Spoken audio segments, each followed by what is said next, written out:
Hello all, welcome to screen space. ఈ వీడియోలో Eileen queen of the serial killers movie review అయితే తెలుసుకుందాం. Recent గా నెట్ఫ్లిక్స్ లోకి అయితే స్ట్రీమింగ్ వచ్చింది. తెలుగు లాంగ్వేజ్ కూడా ఉంది. ఇది ఒక డాక్యుమెంటరీ మూవీ. స్టోరీ ప్లాట్ వచ్చేసి ఎయిలిన్ వార్నోస్ అనే లేడీ అయితే 7 మనుషులను అయితే చంపేస్తుంది భయ్య. అది కూడా ప్రాస్టిట్యూట్ కింద వర్క్ చేస్తూ ఫ్లోరిడాలో 1989 నుంచి 1990 గ్యాప్ లో. అసలు ఆమె అలా ఎందుకు చేసింది, దాని తర్వాత ఏం జరిగింది, అసలు ఆమె ఎవరు, వీటన్నిటి చుట్టూ నడిచే స్టోరీయే Aileen queen of the serial killers. ఇక ఫుల్ వీడియోలోకి వెళ్ళిపోయి మీద వీడియో లైక్ చిన్న రివ్యూని కూడా చివరి వరకు చూడండి. అండ్ మీరు కనుక ఛానల్కి కొత్తగా వచ్చుంటే ఛానల్లో నా కాంటెంట్ ఒకసారి చెక్ చేయండి, నచ్చితే పక్కా సబ్స్క్రైబ్ చేసుకోండి భయ్యా. ఇక ఈ మూవీ విషయానికి వచ్చేస్తే, first of all documentary movies అన్నవి రియల్ స్టోరీస్ కాబట్టి వాటికి ఎక్కువగా నెగిటివ్స్ కానీ పాజిటివ్స్ లాంటివి కానీ ఎక్కువగా మెన్షన్ చేయలేం. సో రియల్ స్టోరీని వాళ్ళు ఎంత సినిమాటిక్ ని బట్టి తీసుకుని చూపించారన్న దాని మీద ఆధారపడి ఉంటుంది. లేక రియాలిటీకి తగ్గట్టుగానే ఇంట్రెస్టింగ్ గా ప్రెజెంట్ చేశారా లేక గ్రిప్పింగ్ గా ప్రెజెంట్ చేశారా అన్నది ఉంటుంది. అందువల్ల అవి వర్కౌట్ అయ్యాయా లేక వర్కౌట్ అవ్వలేదా అన్నది చాలా కష్టం భయ్యా చెప్పడం.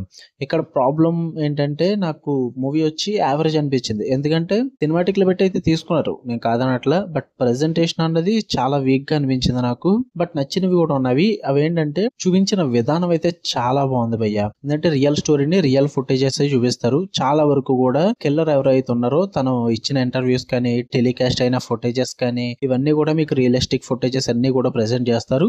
వాటితో పాటు కొన్ని విజువల్స్ అయితే ప్రెజెంట్ చేస్తారన్నమాట. ఆమె ఎలా చేసింది, ఎందుకు చేసింది, ఇవన్నీ కూడా విజువల్స్ ప్రెజెంట్ చేస్తారు. అదంతా కూడా ఆ సెటప్ కి తగ్గట్టుగా 1990s ఫ్లోరిడా సెటప్ కి తగ్గట్టుగా చాలా రియలిస్టిక్ గా ఆ పీరియడ్ సెటప్ ని అయితే సెట్ చేసి చూపిస్తారన్నమాట. టెక్నికల్ గా చాలా బాగా అనిపించింది. ఎందుకంటే మూవీ మొత్తం కూడా అదే సెటప్ చేయడం వల్ల రియల్ ఫుటేజ్ చూస్తున్నాం అన్న ఫీల్ అయితే వస్తుంది అనమాట. మీకు చాలా సీన్స్ అన్ని కూడా అది కొంచెం ఇంట్రెస్టింగ్ అనిపించింది నాకు.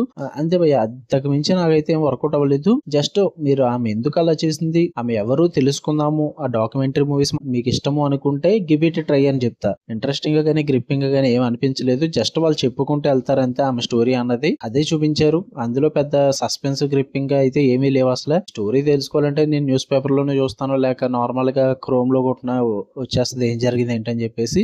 బట్ వాళ్ళు విజువల్లీ ఏదో చూపిద్దామని ట్రై చేశారు. నాకైతే ఏదో క్యాష్ చేసుకోవడానికి తీసారు అన్నట్టుగా అనిపించింది ఈ డాక్యుమెంటరీ అన్నది.